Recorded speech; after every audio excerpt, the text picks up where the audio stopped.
कधी विचार केलाय की आपला सर्वात मोठा शत्रू बाहेर नसून आपल्या आतच लपलेला असू शकतो? एक असा शत्रू जो नकळतपणे आपलाच विनाश घडवतो. आज आपण एका अशाच शक्तिशाली प्राचीन रूपकातून या आपल्या आतल्या शत्रूला ओळखणार आहोत. ही गोष्ट आपल्याला स्वतःच्याच हाताने स्वतःचा घात करण्यापासून वाचवू शकते. धम्मपदात एक खूप विचार करायला लावणारं वाक्य आहे. ते असं आहे की एक खरोखर अनैतिक व्यक्ती स्वतःचं तेच नुकसान करून घेते जे तिचा शत्रू तिच्या बाबतीत घडावं अशी इच्छा बाळगतो.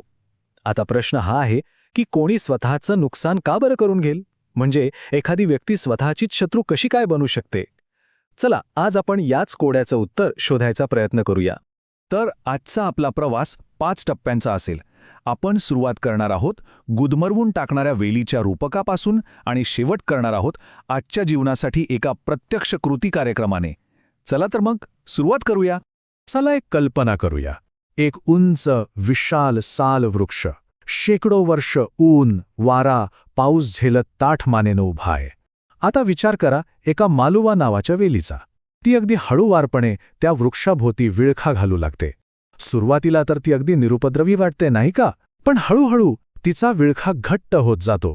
ती वृक्षाचा सगळा रस शोषून घेते आणि शेवटी त्याचा श्वासच कोंडते. निसर्गातलं हे रूपक आत्मविनाशासारख्या एका अनैसर्गिक कृतीबद्दल आपल्याला खूप काही सांगून जातं. निसर्गातलं हे रूपक झालं. आता आपण हेच रूपक एका खऱ्या ऐतिहासिक कथेतून समजून घेऊया. ही गोष्ट आहे देवदत्ताची. देवदत्त म्हणजे ह्या आत्मविनाशी वृत्तीचं जणू चालतं बोलतं उदाहरणच. आणि ही फक्त एक गोष्ट नाहीये, हा एक आरसा आहे जो आपल्याला मानवी मनाच्या अगदी गडद कोपऱ्यात डोकावून बघायला लावतो. आता आपण त्या काळात जाऊया. डोळ्यासमोर आणा जेतवन विहाराचं ते शांत पवित्र वातावरण. सगळीकडे धूप आणि फुलांचा एक मंद सुगंध दरवळतोय. कानावर मंत्रोच्चारांचे धीर गंभीर स्वर पडतायत आणि वातावरणात एक प्रकारची गहन शांतता पसरलीये. पण ज्ञानाच्या याच प्रकाशात एक गडद सावली हळूहळू आकार घेत होती. वेळ होती दुपारची. सूर्य अगदी तळपत होता. अशा वेळी काही भिक्खू एका कोपऱ्यात दबक्या आवाजात एकमेकांशी बोलत होते. त्यांच्या चेहऱ्यावरची चिंता आणि तणाव लपत नव्हता.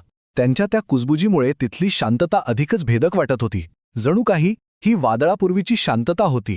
कारण त्यांच्या चर्चेचा विषय होता देवदत्त. ते भिक्खू एकमेकांना देवदत्ताची कृत्य सांगत होते आणि आरोप काही साधेसुधे नव्हते.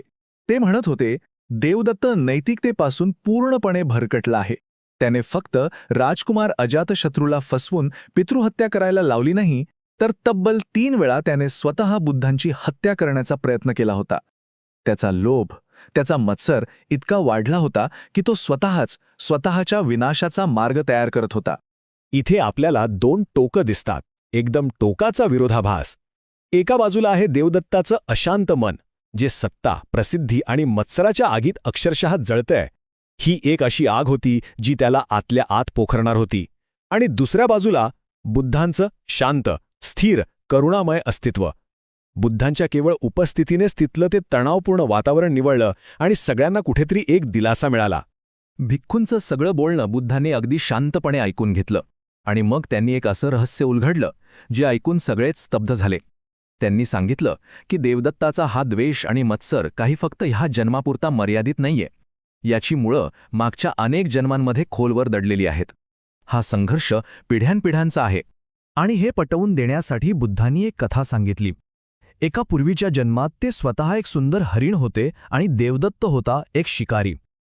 त्या शिकाऱ्याने हरणाला जाळ्यात ओढण्यासाठी झाडावरून फळं तोडून खाली फेकली, जे निसर्गाच्या नियमांविरुद्ध होतं. पण ते हरिण सावध होतं. त्याने शिकाऱ्याची युक्ती ओळखली आणि तेव्हा त्या हरणाने शिकाऱ्याला बजावलं, आज तुझा नेम चुकला असेल, पण लक्षात ठेव, तुझं वाईट कर्म त्याचा नेम कधीच चुकत नाही. ते तुझा पिच्छा कधीच सोडणार नाही. यावरून देवदत्ताची द्वेषपूर्ण वृत्ती किती खोलवर रुजली होती हे अगदी स्पष्ट झालं. ही सगळी पार्श्वभूमी सांगितल्यानंतर बुद्धांनी त्या भिक्खूंना या समस्येच्या मूळ कारणाबद्दल शिकवणी दिली. तर आता आपणही या कथेच्या मूळ गाभ्याकडे वळूया, बुद्धांच्या त्या कालातीत शिकवणीकडे.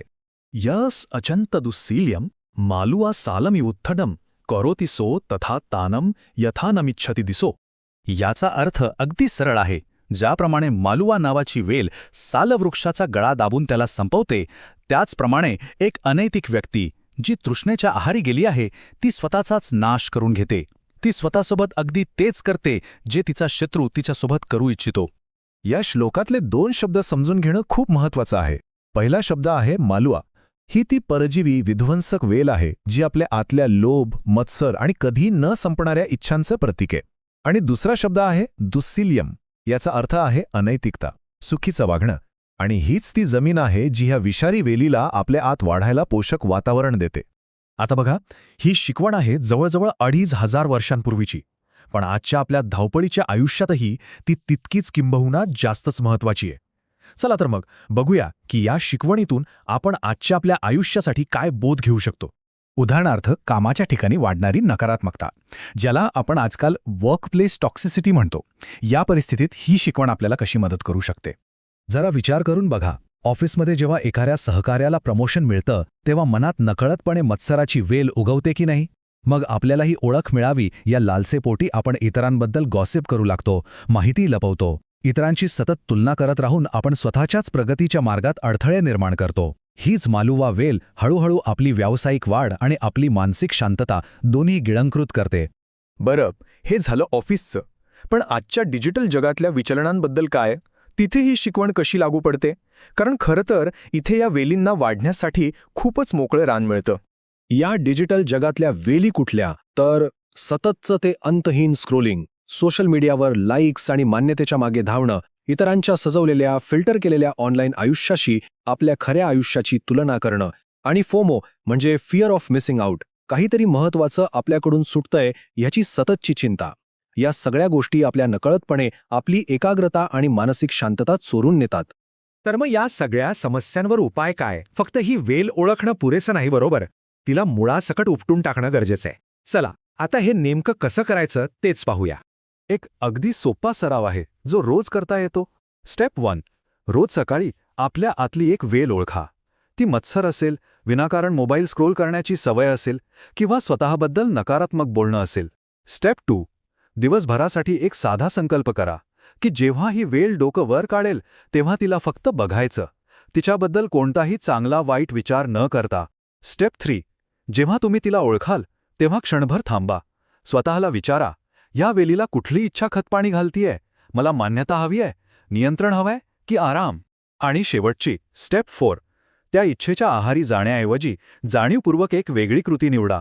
एक दीर्घ श्वास घ्या, 2 मिनिट चाला किंवा मनातल्या मनात एखाद्या गोष्टीबद्दल कृतज्ञता व्यक्त करा. आणि आता शेवटी स्वतःला एक प्रामाणिक प्रश्न विचारण्याची वेळ आली आहे. आपल्या आत अशी कोणती वेल आहे जिला आपण कळत न कळत वाढू देतोय?